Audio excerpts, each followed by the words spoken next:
ഒരു മിനിറ്റ് നേരത്തേക്കെങ്കിലും നമ്മളെല്ലാവരും ഒരു നാലുംകൂടി ജംഗ്ഷനിൽ ഒരുമിച്ച് കാത്തുകിടക്കുന്നു, ഓരോരോ പ്രതീക്ഷകളുമായി. പിന്നെ ഒരൊറ്റ കൺചിമ്മലിൽ പല വഴിക്ക്, പല ലക്ഷ്യത്തിലേക്ക്. ഒരുപക്ഷെ ഇതേ നാലുംകൂടി ജംഗ്ഷനിൽ വീണ്ടും കണ്ടുമുട്ടാൻ. ഒരുപക്ഷെ തെറ്റില്ലെന്ന് നമ്മൾ വിചാരിക്കുന്ന നമ്മുടെ ചില കണക്കുകൂട്ടലുകളെ പിന്തുടരാൻ. അതാണ് നിയമം. എന്നെ ചുറ്റും ചേരിയെ കാണാക്കാറ്റായി മറയാതെ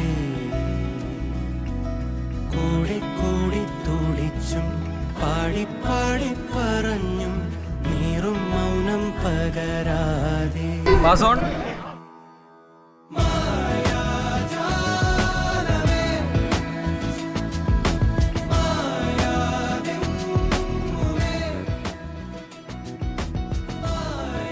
ചേച്ചി ഫെയർവെൽ എങ്ങനെ ഉണ്ടായിരുന്നു? അടിപൊളിയായിട്ടുള്ള ഫെയർവെൽ ആയിരുന്നു. കണ്ണൊക്കെ നിറഞ്ഞു ഒഴുകി. മാനേജർ ഫെയർവെൽ കൊള്ളാം. ഓ ഗായ്സ്,